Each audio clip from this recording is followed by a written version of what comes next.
So we're going to get started. Vaheguru Ji Ka Khalsa, Vaheguru Ji Ki Fateh. So we've spent the last few weeks, the last time we didn't get to actually record it, so I didn't get to upload that. But we discussed a range of things last time. So if anyone has any questions regarding anything, we can take that up at the top. What I also did since last week is to go back to the website and really just clean out everything that was there. What I've also found is for the larger framework extraction, I used AI, and it hallucinates. So a lot of what I did not give it, it sort of just extended upon that. So now I'm cleaning up all of that and coming back to the core, which is only what I'm telling it, and that's all it's building off of. So this is going to be hopefully a much better reflection of what we need to talk about, rather than generic spirituality or self-help. So can we go to Paurhi 4? Actually, we didn't go through all of the Paurhi 3 yet. We only discussed the Paurhi aspect, but not the culmination of it all. So what I'm going to now attempt to do with you guys is, again, we don't have to go over every one of this in minute detail, but it is important that we keep in mind what the essence is of each step. Paurhi is a step. There are 24 in Asakivar, which for us is the clash of desires. And why is it a clash of desires? Because the very first one tells us that everything that is because of desire. It's not our desire, it's the desire of the one.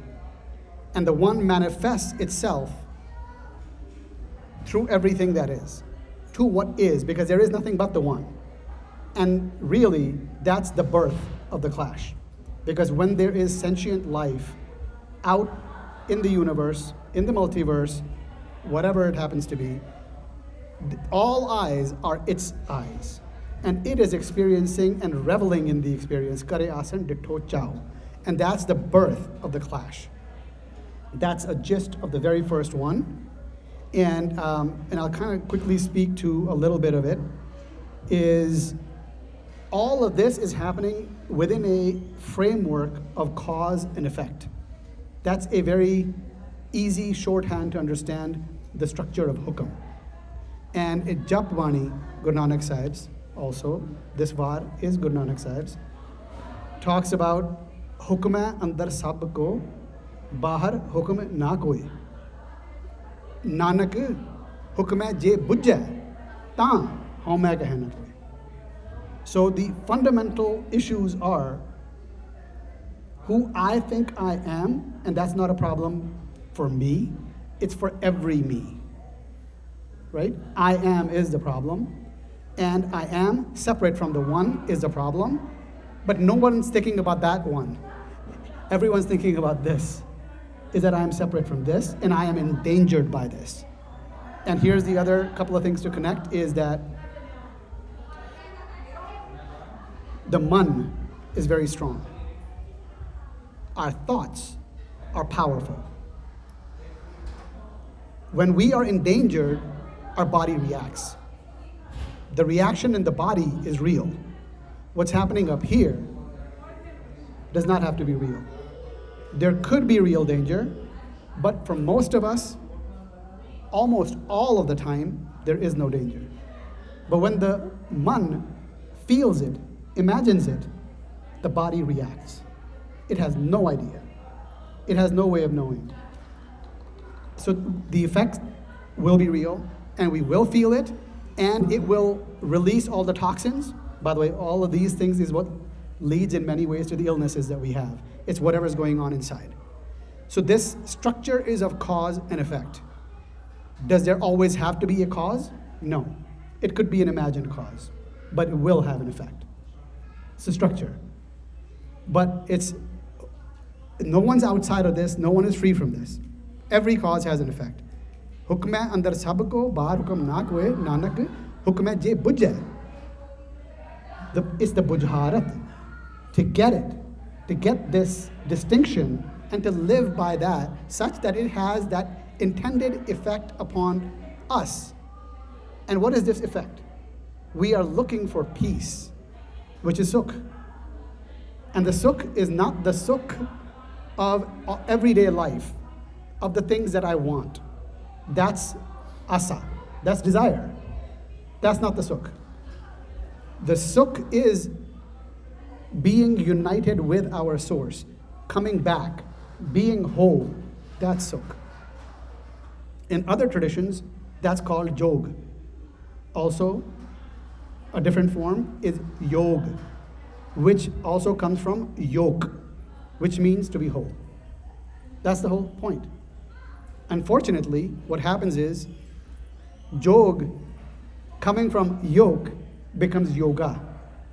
And now it's turned into something else. And now, because it's been turned into something else, we are building more and more layers upon things, which actually don't get us to the source. Because if it doesn't get you to the source, it's a failed model. Put that aside. Get to the core. That's the point. And all of this experience is coming through expansion and contraction, distance and proximity, right? We feel farther away. Some think that it is very far. Some know that it's at hand. But the question is, even for those who think it's at hand, who are accepting it intellectually, am I able to feel it? Am I able to live it? Or do I feel endangered? Do I feel like I have to fix everything? And if you recognize yourself within that, that's not abhorrent. That is not rarity. It happens. I am one of them. So the clash begins when this experiential zest, kari asan ditto chao, roots within identification, within identity. In today's world, identity is made into like a thing that's very great. You got to fight for it. Distinctiveness and identity, and to fight, again, for your rights and all of those things. I'm not saying that they don't arise from something that is potentially helpful, because injustice anywhere affects us all. So those things are based in a level of truth. But the problem is, when I'm living in the conflict constantly, how am I to be in oneness? When there's constant conflict around me, you think that's not going to get in here? Of course it is. How the heck do I fight conflict? It's going to have an impact unless my grounding is always of coming back to the source and getting refreshed and regrouping and rejuvenated. So the next body, which is the second one, which we also went over, it's a new heading, which is really about the fragmented expression, and they are seeking purposeful being, right? Sentient expression. Why the word sentient? Because sentient has to do with senses. Our problem is coming because of all the input that we are getting from the senses. Our ears are always open, but we are not necessarily listening. We are hearing. And then the man is filtering and making up and providing and adding a lot of meaning. If somebody wouldn't mind, ਪਿੱਛੇ ਜਿਹੜਾ group ਹੈ ਉਹਨਾਂ ਨੂੰ ਜੇ ਬੇਨਤੀ ਕਰ ਦਈਏ. Sounds like a party.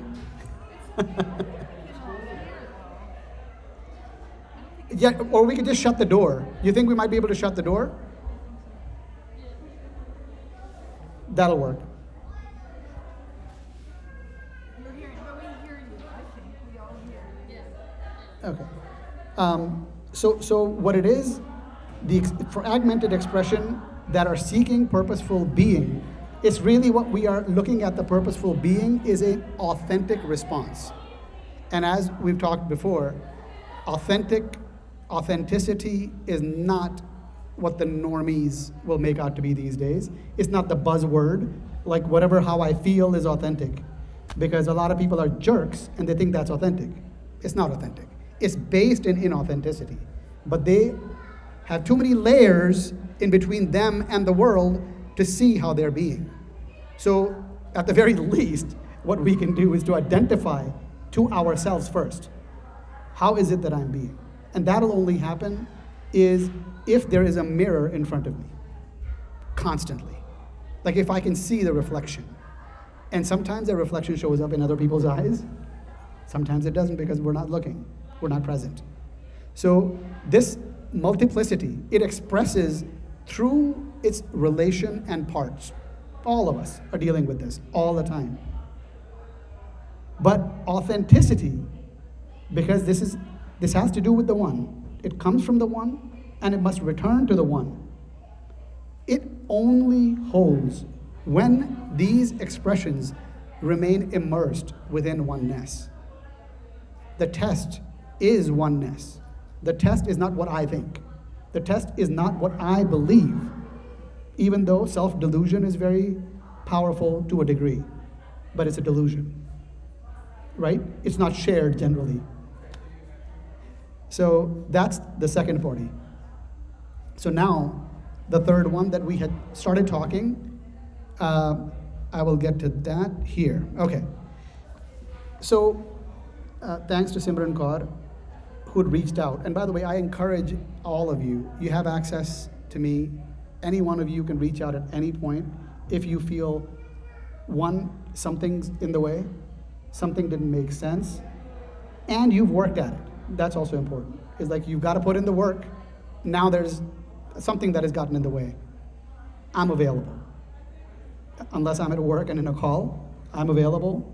I will make time. We'll talk. You have access. It's not just stuff that is thrown out at you. So this is essentially now distilled version of exactly what was put forth, and not a lot of extra stuff has been added to it. So what I've also started doing now is I've rearranged all of this to start matching that, to tell up front exactly what it is that I will tell you. But I want to show it, okay? And if you'll notice in here, not only does it tell you about the preambles, which are the shlok, because the essence is always Paurhi to Paurhi, step to step only. And that's also another important aspect, which is the central essence. That's the Paurhi. And preambles. Sometimes there's more than two, so we'll see that. And what we will also find in here is what exactly is it? What is the distortion that is being exposed within this setup?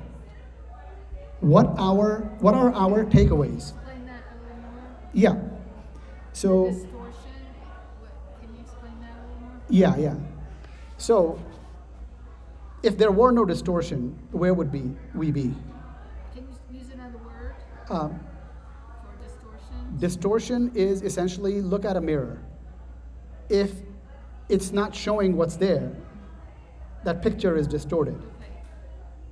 Who I am, there is an image. So false.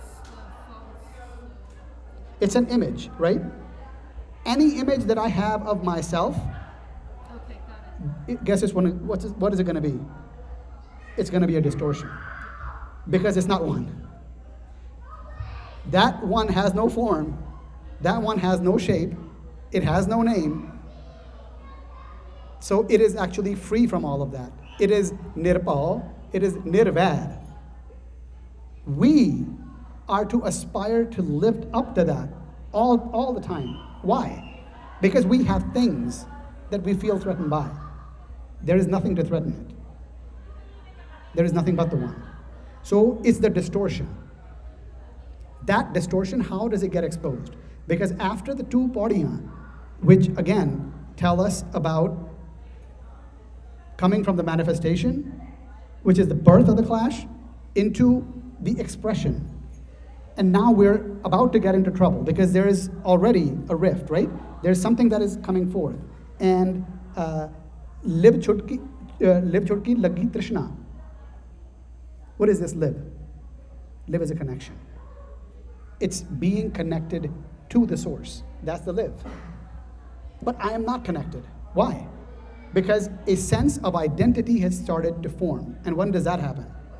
It happens as soon, Gurbani talks about, is that we are outside in the world the umbilical cord is cut. It's disconnected from its source.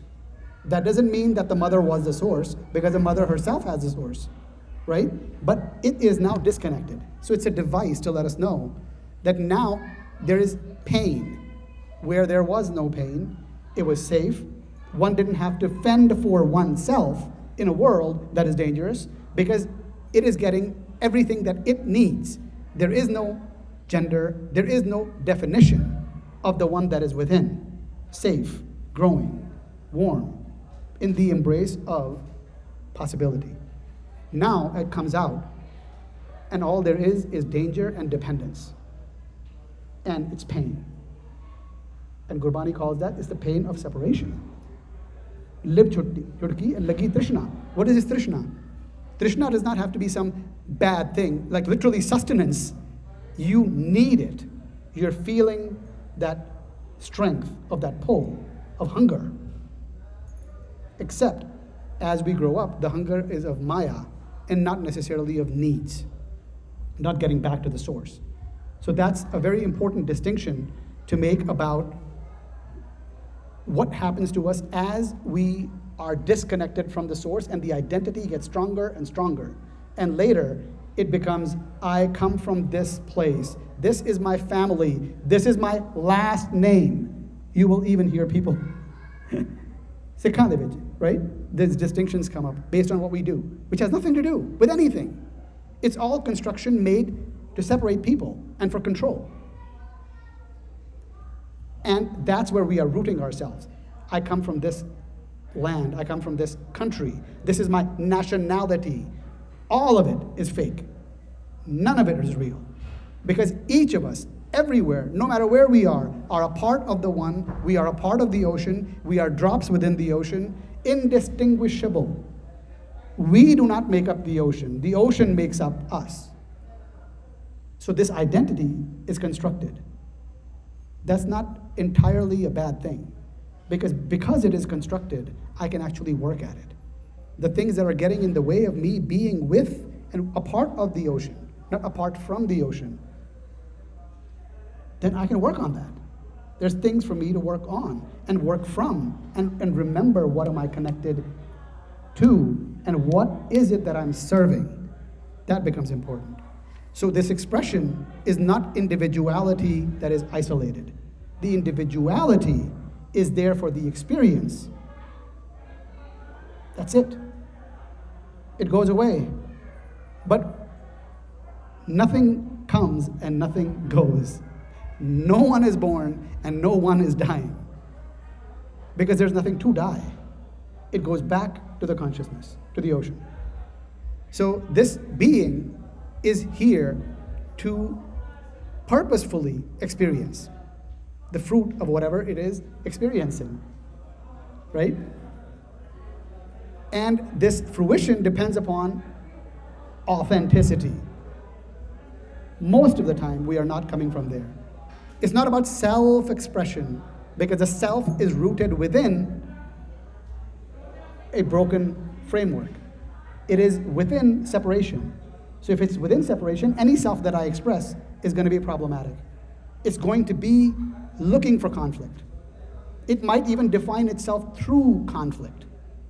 That's not the way to oneness. But it's really about, does it resonate with what is? And what is just another way of referring and pointing to the one. Because that's really what is. Harvele, all the time. So this dissonance, there can be resonance, which is in tune, in harmony, or dissonance. That means it's clashing. The frequency is not matching. It breaks apart because there is no fertile ground within which it is growing. And those who are lost, they find no home because they are seeking themselves apart from being, because they are not human beings. Those who are lost are human doings. And most of us, most of the time, are human doings. We're not looking at our being. So those who are immersed in being, And what is this being? Not just reflecting yourself, but about what is. It's the mool, which is the naam, karta purak, nirpaho, nirvair, akal murat, ajuni, sa pahun. These qualities and virtues of oneness. That's the being, from where I can express myself. And if I am, then it's grounded within what is true. Or it's going to be dissonance. And wherever there's dissonance, there's going to be problem. Because that's where I'm coming from. It's going to cause problem, it's going to cause dis-ease within myself, and I will be putting that out into the world. Yeah. Can we add a real life example Yeah. to dissonance? Yes. So take the expressions of ourselves. What are some ways that we are expressing ourselves that are leading us into conflict? I think of it as when interacting with somebody when we say I'm hurt, You're hurt. Yes. Yeah. basically there's an image of what I think should that interaction should have been like versus what it was. So coming from a place of my ideas and my image as like the way to measure that interaction rather than just taking it for what it was, which was two different people, different mindsets, having an interaction from their place of understanding. And Yeah. then Yeah. holding on and saying, oh, I'm hurt. Yeah. Was everybody able to hear? You guys can come closer. We're not a scary group. Yet. So Pan was talking about exploring real world examples that we can relate with. One second. Children, we got to keep it down, please. Thank you.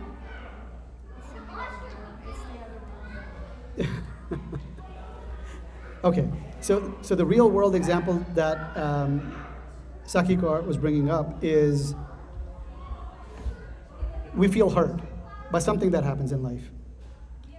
And generally it'll happen because someone either does something or doesn't do something or says something or doesn't say something that we had expected.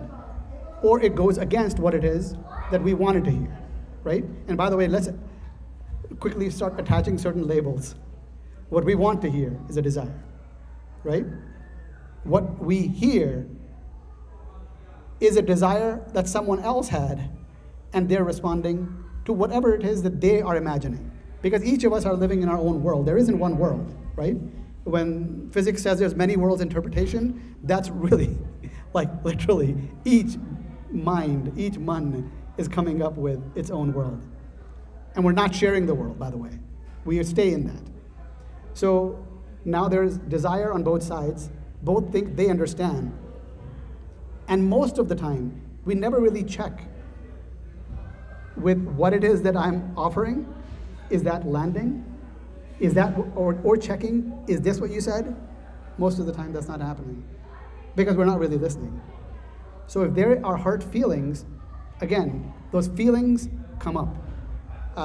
There is a funny way that someone described feelings many, many years ago, and I credit that person. And this may be true for other cultures, probably is. He said feelings are like Indian guests. That person happened to be Indian. He says, one day there's a ring at your door and someone's there. They were not invited, but you go up and you open the door and they're there. What do? You say, please, come on in. You can't ask them how long are you going to stay, because that would be rude. So they come in and they stay. And they stay as long as they want. And they're there. Feelings are like that. They don't ask us when they come. They will have an impact upon us. We can't ask them to leave. We can't stop them from being there. And they will stay as long as they can. The question is, while the feelings are there, who am I being in relation to what is around me and what is potentially having an impact upon me. Because it doesn't have to have an impact upon me, but it is. So that's the situation we find ourselves in. And now please expand upon what you were saying, so everybody has the context. I don't know. This example is just more in my experience. So I'm trying to add an example because it makes it easier to take the theory in. But from that perspective, like never having a conversation and sitting down and coming from a place of compassion, from understanding, and going, hey, this is what I took away. Is that what you're saying? Rather than just acting in our own minds of I'm hurt, so now they're the bad person. And instead of leading from love, you're leading from anger, which can be very lonely because when you're angry, everyone's against you. Yeah, yeah. But when you're leading from love, you're leading from a place of we can get through this. Yeah. Everybody heard that, right? Okay. What do you mean by leading from love? Just from a place of, like I said, understanding and compassion of we are all trying to figure this out, right? Yes, we are all that different forms of the same manifestation, same energy. So everybody is on a different journey, different path, trying to figure out how to get in alignment with hope.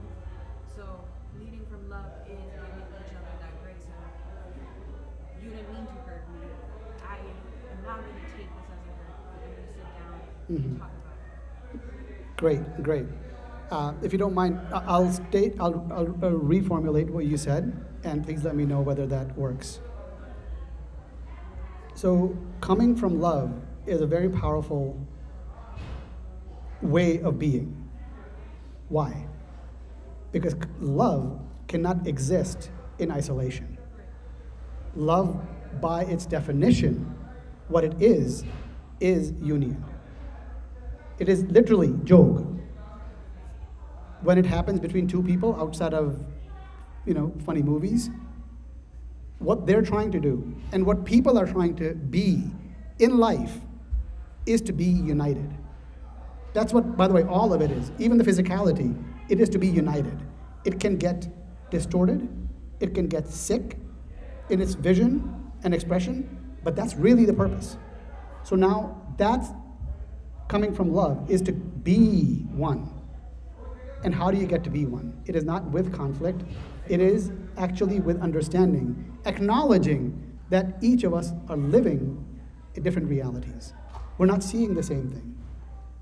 And one of the things which is very helpful in understanding and maturity in life is when something happens, there are certain feelings that come up. Now they're getting collapsed. Collapse is what happened and what it means. Most of us we don't ever separate these two things. If someone said something that I am now hurt by, or didn't say something happened, but I gave it meaning. So who are we in life? We are, most of the time, we are meaning-making machines. We ascribe meaning to everything. And the bigger the person that says it, then we are like, well, we can't question that. So now we got to worship that idea. Thank you, Veer. So the meaning-making machines are collapsing what it is. So if you separate yourself, what is yourself? We confuse ourselves with our feelings. That's who we are. But we're not that. We're actually free because we're not defined. If you notice also, what I'm doing is I am reshaping everything. What we think, who we are, all of that, taking it back to the source and defining it from the source. Because everything starts with ik. And the first one is about manifestation of being. So acknowledge all the time that you are nothing. If we start there, it's a beautiful place to start. Meaning will be added, because that's what we do. Something happened, leave it there. Acknowledge what happened. Either somebody said something, or they didn't say something, or they whatever around that. There isn't that many choices, by the way, right? They said the wrong thing, that's judgment, that's opinion. But something happened. If you just separate that, actually life is not that complicated. But it's the meaning that makes it infinitely complicated. And one feeling gets confused with another feeling that happens after that. And everything they say after that, my judgment is based not in what is being said, it is based on what my opinion was of the first interaction. And that first interaction for most of us in relationships doesn't start that day, or that we carry the baggage from prior conversations or no conversations or hurt feelings. Some of us, and I've been in rooms where people have shared their life where they've been suffering for 30, 40, 50 years of relationships that have broken down with their quote unquote loved ones, clearly not loved. But there's all of that, and you've got pain that you're carrying and living with for 40, 50 years because we never clarified what was there. And we never looked at what happened. We just, all there is meaning. And then baggage and more meaning, and baggage and more meaning. Yeah. This always brings me back to it's always the same thing that I kind of mentioned when we started all this. To me, this is all. I mean, it's beautiful. But it's intellectual. It becomes intellectual, so it's like you can understand it with your mind. You can understand everything you're saying. It can be understood. But then we do live in this world. We can't deny that. We are confronted constantly with whatever situation, people, life, just, I don't know, on a daily basis. And so I'm always like, okay, well, there's got to be a recipe. And oftentimes, I don't really see the recipe given to us in this Sri Guru Granth Sahib. They give recipes and say, do this, but I find, I don't know, just right now, just in this moment thinking, it becomes intellectual.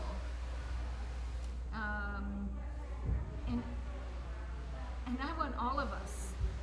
All of us to step away from the intellectual understanding of being one, of going back to the one, of realizing that I am not this, I'm not that, I'm not, Khalsa, I'm not my last name, I'm not a faith, whatever.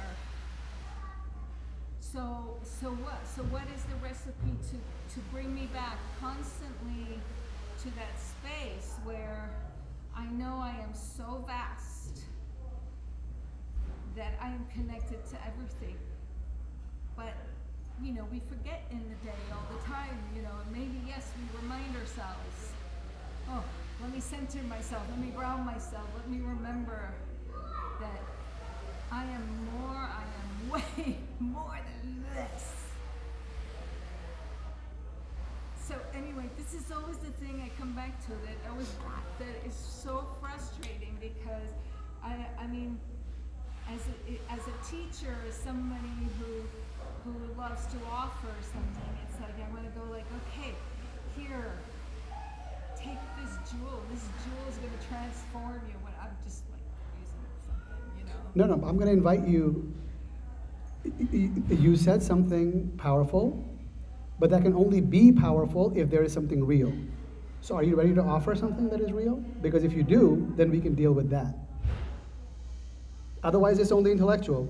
That's where you started, right? Yeah, so give something real. Like, what's every moment? Okay, like me sitting here, I'm listening to you, I'm with everybody, I'm aware of this, but in reality, I forget that I'm much greater than me just. That's actually intellectual. Let me challenge you. Let me challenge you on that again. You want to get to real, get to something that actually matters. Is somebody willing to share something deep that has impacted them that they have not resolved? Because that would be real. I could give you examples of things that I've already conquered. So that's you conquering. That's me conquering it. So give something real of what matters to you.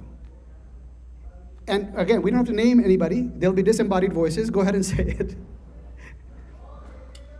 Something real that matters. I mean, for me, nothing matters. Which is the nihilistic journey I'm working through. Okay. Is that a problem? Yeah, for me, What's the problem? it makes it hard to pretend to do what I need to do to keep living at times. So repackage that in a way that could land outside of you, because you know, you've lived with it. And also, how long has this problem been around? Well, I don't really remember the past, so it feels like forever now. Granted, it could be just the last year or so. It's like suddenly realizing you're in a play, and you're tired of doing the play, and no one else realizes they're in a play, playing pretend. Because work is just children, well, adults as children, doing make-believe.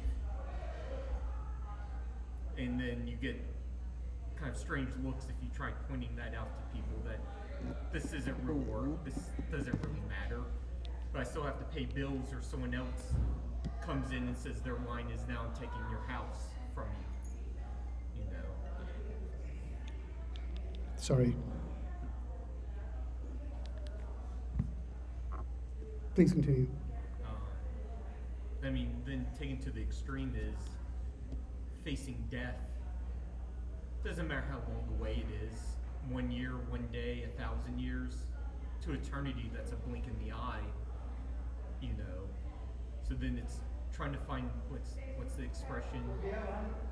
Relearning how to build sandcastles just for the fun of it, knowing that the waves will destroy them. Yeah. But what's the problem with that? The problem is I want to hold on to the current me. Even if I'm not happy with the current me, it's scared to let go for something else. Because it only knows the current now. The pains almost become comforting. So you don't like little problems, huh? You're trying to freeze time. That's a huge problem. And you know what the thing is? Anybody else? What do you guys see? And by the way, this is not a laugh, because this is literally something that happens to each of us. Then the joke is there is no past and there's no future. There is no past or future. So I already have Yeah. all the time there is. Yes. If It you feels were like- present. If I was present, but it always Yes. feels like I'm in the wrong presence. And then hours later, I'll be in the present that I should have been in before, but now I'm missing the one now. You know why? Consider that you are carrying something that is very indomitable, very, very heavy and huge. Should have. And the should is creating a space of regret that you cannot get out of. And by the way, no one can get out of, because should is not a place to live. There is only what is. I know the options that I have, and I can choose different. And then when you look back, it would look different. But you have to let go of the past, because there is nothing you're going to get from that except learning. Yeah. Otherwise, you get lots of regrets, and that Yeah. doesn't do much. It's a life of regrets. So the now is ruined by the regret of a time that is not real. And you can't do anything about it. No one can. No one that is ever born or will be born can do anything about that. So don't be in an unwinnable situation, like in your life, because it matters. Your life matters. So, what choices do you see that you could take that would make a difference for you? Well, sometimes I try and decide whose story do I want to be a part of. Do I want to be stuck in my own, which then I regret not being part of my kids' stories. So sometimes I choose, well, I'll try even if I'm not in the mood to be part of theirs. Maybe that lives on or not, but at least then I don't regret missing that chance.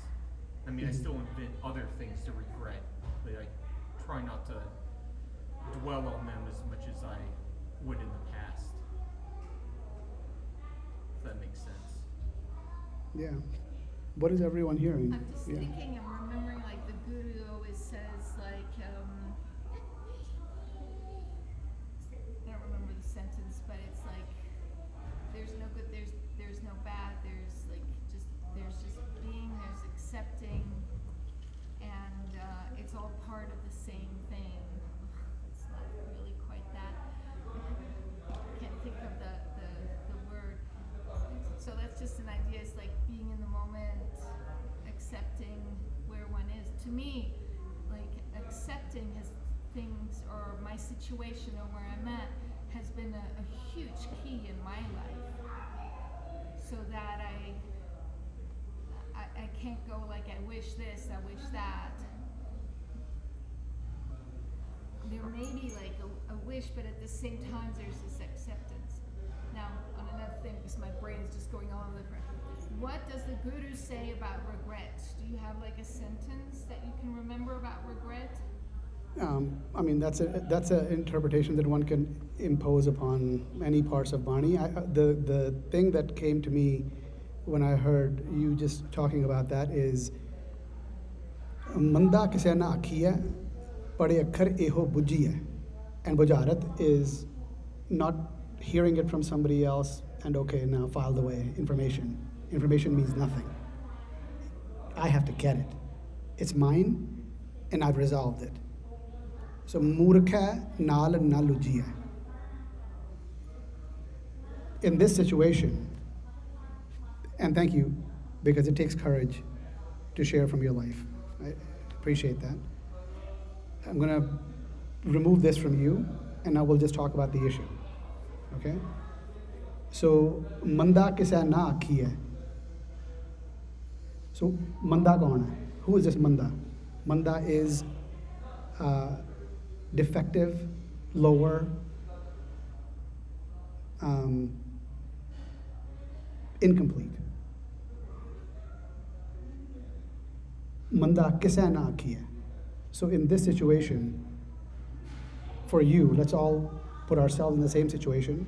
It's happening to me. So who would this manda be? Jada kisa na akhi hai. And this is what I get. Pade akhar eho bujhiya. And the akhar is Gur Shabad. That's the gyan, the internal wisdom, essential wisdom. Who or what is this manda? And murkha nal na lujiya. Lujiya is to get entangled with the fool, the murak. And who is the murak? Who doesn't get it, but speaks from superficiality. That's the murak. Mu, rak ke gal karni.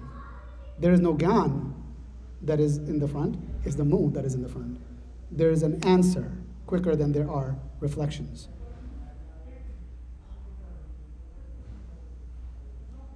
Do you guys see something in that?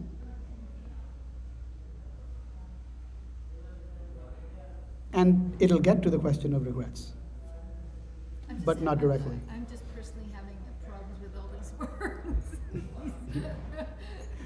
Murky words, Punjabi words, I'm like a lot. Yes.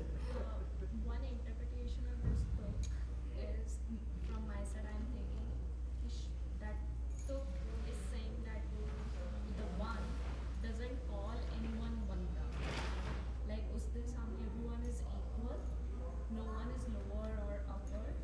So from Guru's perspective, from Akal perspective, everyone is equal and it doesn't call anyone Banda. One interpretation is Thank you. Do you mind if I ask you a couple of questions? So what does it mean that everyone is equal?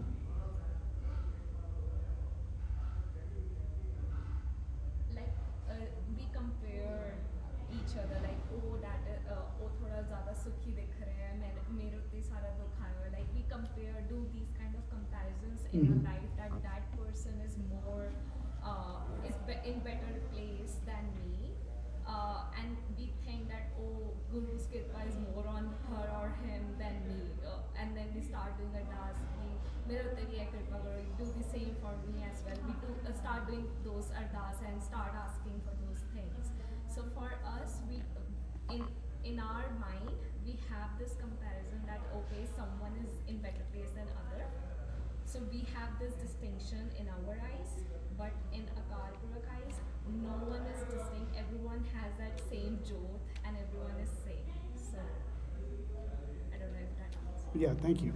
That's helpful. Because there can be a lot of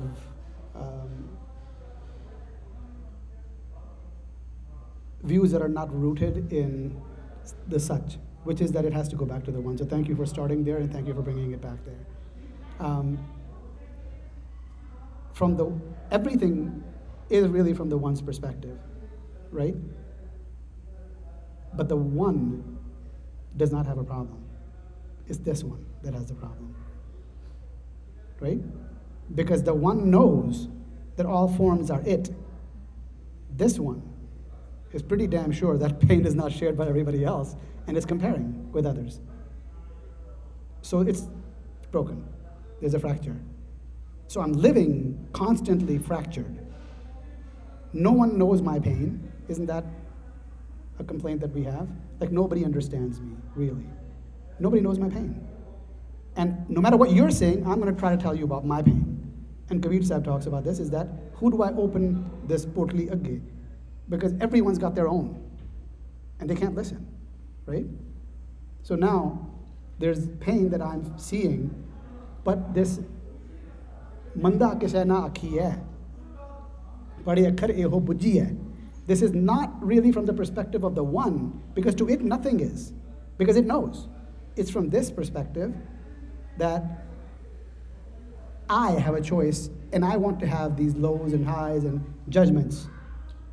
But if I were to get to the akhar, what I would get is actually none of us are anything, because identity is ascribed. So I am not inherently good or bad, because all those judgments are made up. But guess who was feeling this way? Right? I was. Working off of you, but it's me. So guess who the Murak is? I am. My man is the Murak. My man is not enlightened. And it's letting these feelings of regret and other, coming back to feelings, they're intruding and they're affecting my being. And now I'm living off of that. Is that the truth? No, it's all made up. None of it is the truth. And none of it is even true. But I live like it's true. So kis murakh naal nahi lujna? Which fool is the man that doesn't get it? Like, don't get entangled.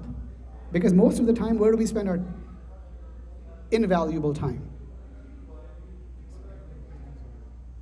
Even more so than that, because we might explain every once in a while when we have an argument, or we try to have a educated, a constructive, immature discussion. But most of the time, where do we live? Not understanding, but you're close. It's will spinning, going over the same Yes. things in our head. We live in here. I'm pointing here, it's not like it's here. The man is dispersed.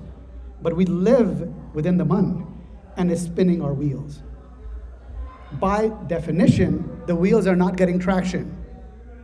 Like we're stuck, but we're spinning it, thinking harder work will get it there. Because hard work always pays, but it doesn't.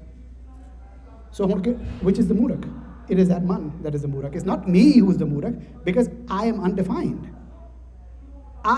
Who I am being changes moment to moment. And we don't acknowledge that. If we want to feel bad about ourselves, I'm an idiot. And I have a million examples of being an idiot. But guess what? If I want to feel better about myself, I also find many ways that I've gotten out of it. And I can remember those because there's a lot of repository of information. It's like it's file.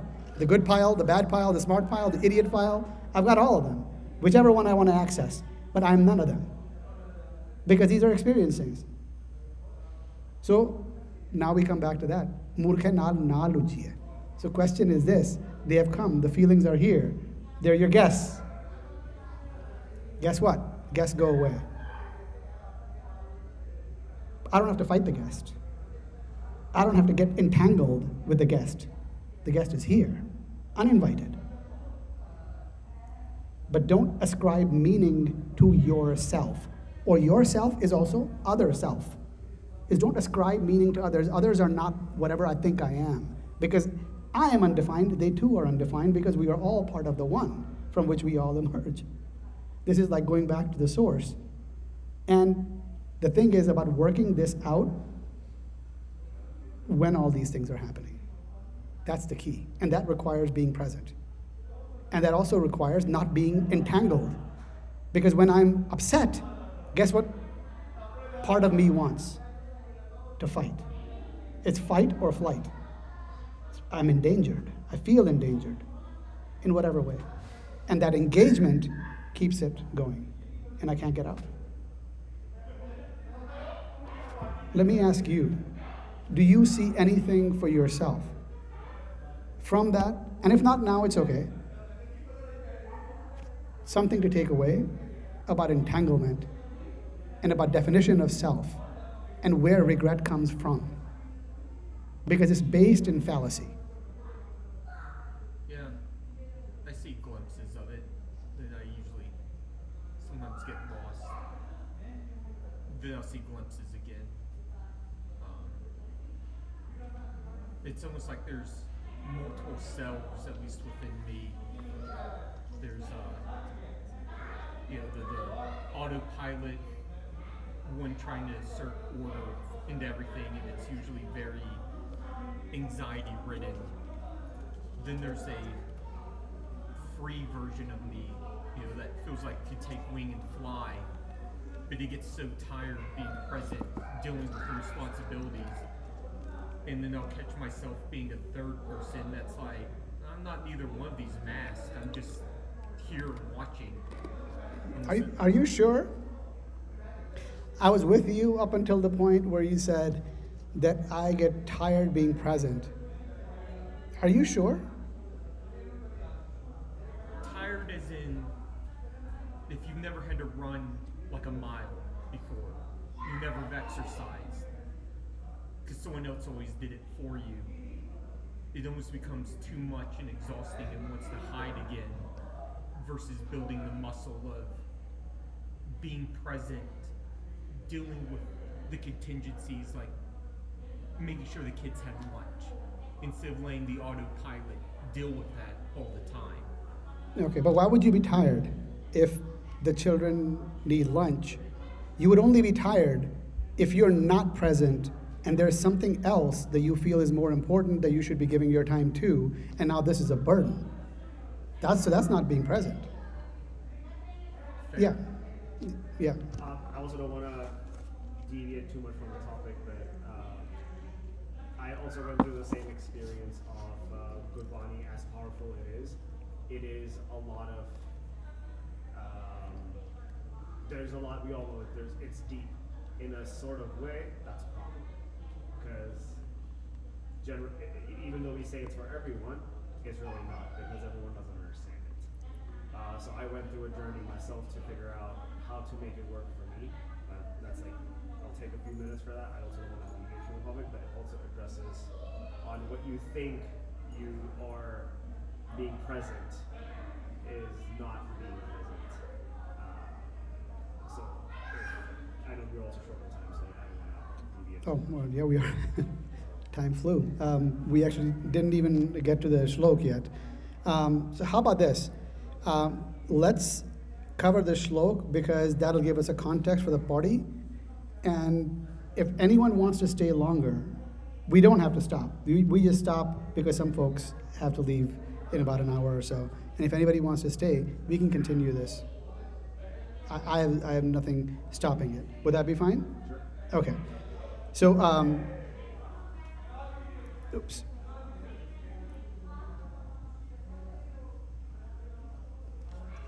I'm not going to go through all of this because we kind of did this. These are more, rather than what you'll read in PK or references, are people thinking they're translating Gurbani, which is not a good idea.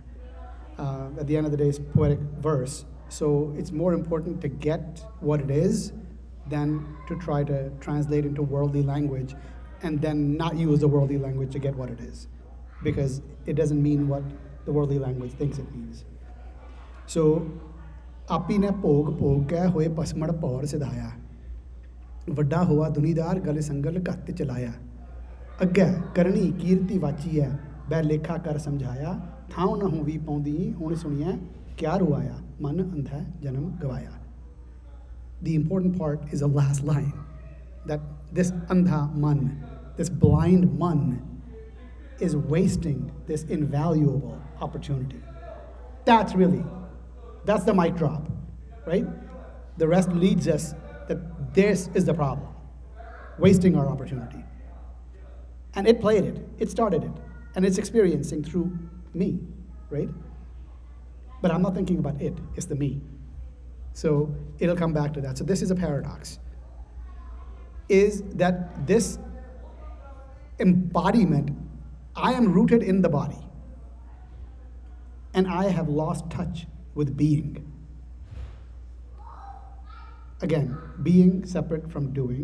Being is the experience from which doing comes.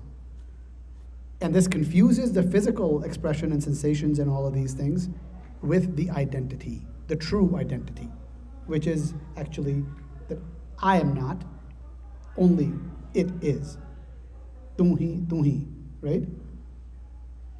Language, sounds and learnings and emotions, shame, piety, regret, all of these are external expressions that can cloud the essence of being. By the way, all of this is Vismad Nad, Vismad Ved, Vismad Ji, Vismad Ped, Vismad Roop, Vismad Rang, Vismad Nange Phir Jant, Vismad Paun, Vismad Pani, Vismad Agni, Kheda Vidani, Vismad Sanjog, Vismad Vijog, Vismad Pukh, Vismad Pog, Vismad Sift, Vismad Sala, Vismad Ujjad, Vismad Ra, Vismad Nede, Vismad Dur, Vismad Dikha, Hazra Hazur, Vek Vidan Rea, Vismad Nanak, Bujjan, Pura, Pahag. That was a lot. Didn't even plan to go through all that. Bujjan Pura Pahag. This word keeps coming up again and again. I want each of us to get that rooted in your man. Gurbani is bujharat. Gurbani is not beliefs. We want things to be easy. They could be, but that would require me to let go of a lot of stuff that I consider to be part of me. So that's not easy. It doesn't have to be difficult, but for almost everyone in this world, it is very difficult. And it's also the nature of biology and how we are rooted in the body. So I'm not making an excuse for anybody, I'm simply saying that's what most of us, because nobody thinks it's easy. But when you start accepting it, it feels like, oh, that wasn't that difficult. But other things become more important. So it's about the essence of being, and this fire is a symbol. It purifies and it burns. So it reflects impurities also being destroyed, burning. And it's also pain of transformation. Because what happens in Jap Bani, Guru Nanak talks about Shabad Sachi Taksal. Do you know what a taksal is? It's a mint where coins are minted. anything of value, how do you know that it has value? Nothing comes in a pristine form. It's generally covered with a lot of layers, and those layers have to burn. When they're burnt off, what's left is pure. That's just a worldly example. But if you think about your own life, why am I in pain? Man tu jot swaroop hai, apna mool pachan. So why is there so much pain? Because there's layers and layers upon this jot interpretation, regrets, all the things that we're talking about. And I'm obviously going to be in pain. But guess what? Getting out of it also is pain, because all of it has to burn. And once that goes, what's left is everything. That's everything. But it may not feel like something tangible. It may feel intellectual. But the problem is, where do you think you're living? And why is it that, as you pointed out correctly, this is like saying, like some political parties like to say, is that everyone should have access to healthcare. Great. Access to healthcare. That's like everyone should have access to the highway unless it's a toll road. And if I go on it and I can't afford the toll, then there's a problem. I go to the hospital, access to healthcare means I can get in the door, but will I get the service? I will not. Gurbani is not the easiest medium. If it were, everyone would be enlightened. It's not. It requires every one of us to literally give it our life. It means we have to learn. It will make us incredibly uncomfortable, because our sense of self is going to get chipped away, and then it'll get massively hacked. And guess who will do the hacking? It's the man that will learn and refine itself until what's left. And all of that is pain, by the way. None of that is pleasurable until you learn to enjoy the cleanliness and clarity. And then it's there. But it is pain upon pain upon pain. So why is it that not a lot of people do it? Because it's painful. And they don't want to have to go through the process. People are looking for something easy. And that's the reason why there are so many cults and dere and sant and the babbe. Why? Because everyone's looking for the easy way. Give me a pill. We had a vichar yesterday. It was the final party of our Sahiba. And the question that came up, it's not going to ruin it for you guys. The question that came up was, what is this man? What is this, the me, the idea of me and all of that? And someone suggested that, it's all coming from the brain. So that's a proposition that one has to challenge. Although everything that is being done, that I'm presenting to you, clearly the brain is involved, right? A lot of work is involved. So it's not like it's not involved, but to trace everything back to the brain is to create a vessel. It's a key, it's a chabi, it's a pill. Because guess what? There's a whole pharmaceutical industry that is waiting to give us some pills to help us feel a certain way. You can find uppers, you can find, uppers, downers, whatever way you want to feel, you can get there. And if you don't like those, there are other ways to get it too. The problem is your tolerance builds up because this is an outside thing that can be controlled by someone else. They have their tolls on it. And guess who pays the price? You pay the price for all of it. You pay the price upfront, and you pay the price in withdrawal, and you pay the price your entire life of dependence upon something external. But this is available. Oops. It's not the brain alone. The brain is a part of it, because obviously we have got to use it. This is about bujana. Bujana is not going to happen without the brain. But within the brain are neurons. And we have incredible amount of connections that can be made. Guess how that happens? By doing and engaging in something that you did not engage in. Because the things you already know are the connections that are made, but you can make billions and trillions more. They get interconnected and they can really have an impact upon the body and how it's learning, how it's growing through the man. The experience can change. But you got to be uncomfortable. So for many people, there are many languages here. It's not one language. But what's put together is, you could call it a language. And that language is Gurmukhi. Gurmukhi is not just a script.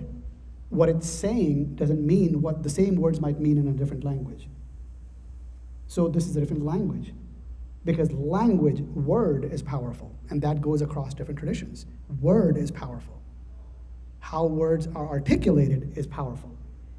Words can build and words can destroy. You were saying earlier, I don't know, I'm a little stuck on that, to say we have to go through pain. I don't believe we have to go through pain. I don't believe it's got to be painful. I think it can be so easy.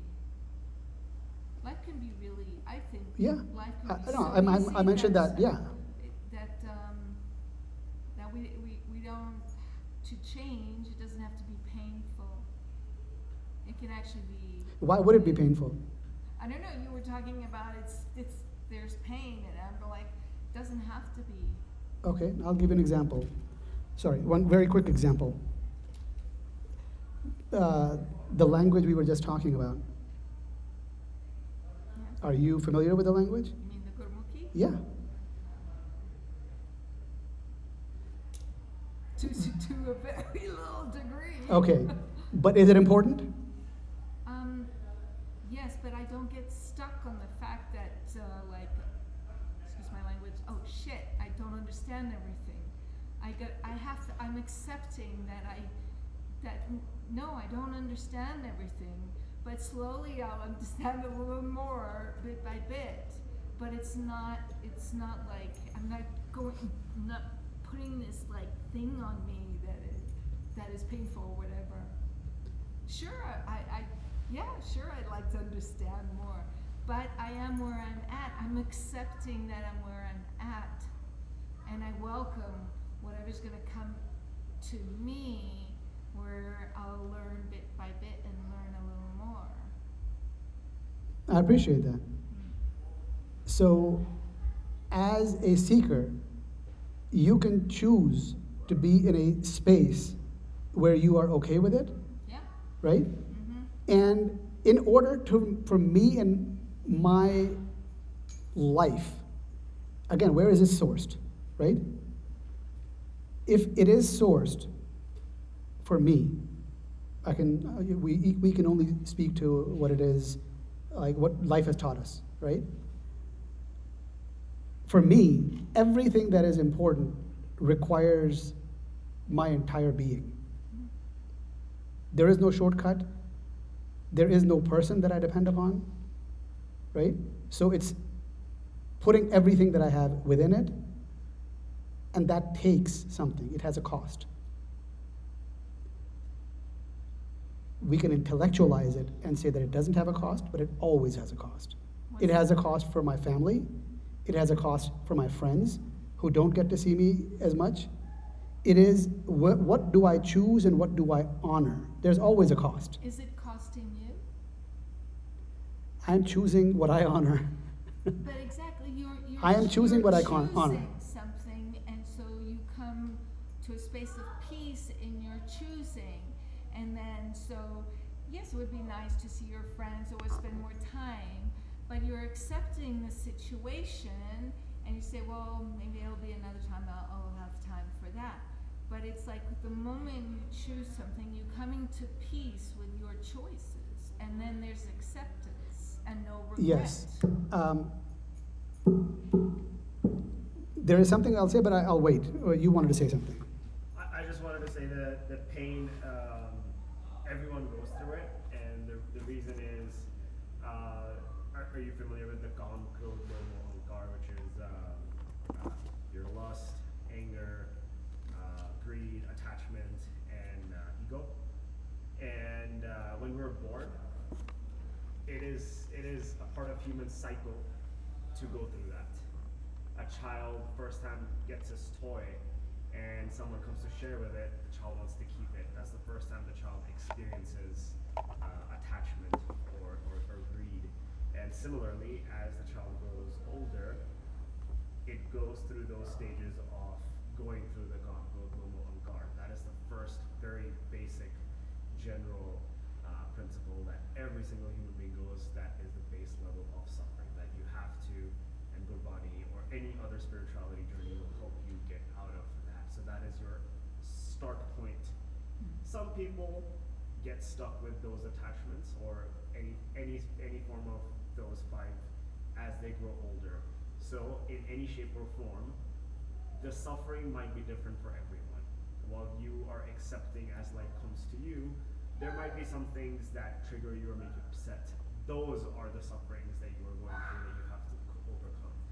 Any single time talking in a spiritual way, we're not connected with the one. Every time we feel those five vices is the suffering that we are overcoming. So on a basic level, if I don't know how a human can avoid that, it is a part of, and it is not that you shouldn't have it, it's like you have to go through these things to. But there's the learning. I'm saying, Yes. okay, yeah, of course there's the learning. It's like, hey, I didn't just Right. wake up and So everything is okay. That's No, I had to go that's, through. Yeah, that's the only Yeah, that's yeah. the only thing that it Okay. says, and what it means that people have to go through suffering. But if there's another meaning to it, I don't know. No, I appreciate that. The thing also is like there's layers, right? So Yeah. we just peel the layers and we find what we find. And every one of us is not going to move at the same pace, right? That's just life. So what I'm speaking to is when you put your life on the line, you will run through every obstacle. Running into obstacles is pain. Those obstacles could be of all types. It could be things you liked, things you used to honor your whole life. It could be your ideas. And by the way, most of us are trying to protect our ideas and our definition of self. All of that being chipped away, and you're willing to get it hacked away. That's internal potential pain. Until you learn that your purpose is driving you and it's not painful. But before that, it's pain. And the faster you go, guess what? There'll be a lot of pain. There's no way to escape that pain. One can delay that pain by moving at a pace that is much more manageable, and then you won't feel it because it'll feel like life. I remember now, the Guru says something, again, I never remember the phrases, but I remember the idea that in the pain or the solution is. Actually, yeah, so that's, I don't remember the Thank you. sentence, but that's where the solution is. It's like whatever, you just remind me, I just like recently, like I went through some disappointment where like I had a friend who said, she just basically, at least she spoke to me and she said, I don't like your views and I'm going to unfriend you. I'm not into cancel culture, but I'm going to, and she's one of my interfaith friends from LA. And somewhere it affected me. And I was sad. I guess I'm still sad. I can feel it. But I had to go like, okay, I can't be in this state. So then I have to find a solution to come back to peace. So in a sense, the solution is in the problem. yes, I don't know and what actually that the, sentence says, and this is why also relating with Gurmani can be very powerful way to live, because when things happen in life, the friend is the Gurka Shabad that comes to mind, rather than other distractions. So the line that I think you're speaking of, we spoke about it several weeks ago, which was Dukh Daru, Sukh Rog Paya, Ja sukh tam na hui. Right? And did anybody remember that conversation? Okay. The point was that the traditional meaning that people have given it is not correct. And they forgot their own devices, how they got to that meaning, and because it sounds cool. Dukha daru is the pain is the medicine. I'm not saying the pain is the medicine. That dukha actually saying something different. It's saying that people who are not attached and don't really have intentions to be attached, to them, to unite is the pain. And the pain of disunion, of dissonance, to be broken apart is the medicine. Dukh daru. That dukh is the singular dukh of being unattached, to be where we are when we're broken. That's the medicine. And sukh, which is union, is a rog, is a disease. So why would sukh, which is what Gurbani tells us is the space to be in, why would that be rog? Why would that be the disease? Yes, and why being united would be the disease? Yes. Well, it comes with other attachments, and that's opportunities for hurt, disappointment. Yes. Sacrifice of the self. Yes. Everything I hold dear is in disunion, because that's all I've known. To give that up, I don't want to give that up. We might say that we want it. Every religious person in the world shows up and they will do the things that we do, which, by the way, Sikhs call Karam Kand. But we always think of other than Sikhs who are doing Karam Kand. But almost everything we're doing is Karam Kand. We don't want to give all of that up, because all we have known is disunion. That's why we think that's the sukh.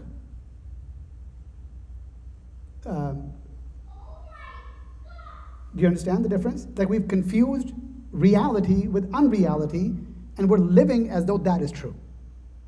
That's Maya, by the way. It's like the world is inverted, and we're living in that shadow world, and we think it's real. Because if we were in sukh, ja sukh, tam na hui, then all these issues that we are facing wouldn't be around. And guess what? We hate them so much that we love them. We don't want to give that up. Because the pain of real life, we honor that more than actually giving that up to be one. This is exactly what we're talking about, by the way. Starting from everything you were saying, we don't want it. And to give that up is pain. That's what I'm saying. It's the psychological, emotional, all of that. And in my life's experience, I wanted to give it up. And that's painful. And I ran through it. And I consider it a massive blessing that I was given everything that I was given, because I don't control that. That's why it's a blessing. It's Gur Prasad. It is the prasad of living the Gur. But it costs. So that's what I mean, is that there is a cost. We may not want to pay it. Or we may want to pay it very slowly, so we don't even feel it. The problem is, I don't know how long I'm going to live. So I didn't have the time. I went through it very quickly and a lot of pain. And to me, I found life through that death. And that's what Gurbani is teaching us, is Pehla maran kabul, jivan ki chhade aas. Whatever you think you want this life, you got to give that up. You got to die. You got to learn to die in order to learn to live. Jo to prem khelan ka chao, sir tar tali, gali meri aao. If you want to live, you want to play the game of love? Love? Everybody talks about love. It's not a Bollywood movie or a Hollywood movie. This is love. You want to play the game of love? You got to come down this path with the head on the palm of your hands. You got to carry it. It's an offering. Literally, it's an offering to give up all that I hold dear, because that's man mat. I want to offer that, and I want to take back the gur mat. Guess what? Everything about my body is not going to like that. It's going to revolt Only those who are willing, those masochists willing to go through the pain of self-reflection and find reward because they're getting it. Oh, bujjare. When you get the bujharat, solving this riddle of life, and what gives me pain, what doesn't give me pain, where are the true rewards? What is the identity? Am I confusing things? Have I collapsed opinion with reality? With whatever is happening? By the way, that's not reality, I'm sorry, misspoke. Whatever is happening with whatever I make it mean, and now there's a problem? So there's gonna be stuff that's gonna come up. So that's what we're dealing with, but that's the paradox of existence, of being embodied. That all of this is to play the game, and in playing the game, one forgets where one comes from, and where one is and where one is going. And it's in that distance that there is pain. Being attached to things that don't last. Being attached to people who were friends and who are no longer friends. People who may not want to be with us because of something we said or something we didn't say. All of this, our relationships. Life is also in relationships, but we find disease and suffering within the relationships because we are not seeing things for what they are. So really, literally, all of life is here. We could every week come up with one example each just to prove it to ourselves. Like actually the framework shows us life. Because it's the framework of life. I didn't make it up. Like, it's life. So that's the paradox. And by the way, that entire thing starts with vismad, which is a beautiful word and a potential state. Because get what? Everything that I'm distracted by, why do you think that's happening? Is that not a part of me being moved? My body feeling something from everything that I'm seeing? Because this talked about, and I mentioned pretty much anything and everything you can think of. Fire, water, how we behave. So from animate objects to how we feel, all of that, to join, sanjog, vijog, to be separated. Everything is in there. That's vismad. And what's the final line? The final line is Nanak bujjan pura pahag. It is only when I get it. This, again, what happens? It ties me back to the party. Because the shlok are only there to support the party. The shlok are only there to help us find life and attach to it because the party feels very philosophical. But actually the party is the essence. The shlok is not the essence. That's another challenge because when people are singing Asakivar, they will add chant on top of this, and then they will do every few shabd, they'll come back and add another shabd on top of that, which has nothing to do with the flow, which can really confuse things if you're actually listening. Because this, just the shlok enough to confuse people, because party by party was the essence. So next time we're going to get to the nature and illusion of duality, unless people have time, and I'm happy to go through it. No, we'll do it next time. Okay, we'll do it next time. This, funnily, is perceived reality, is not reality.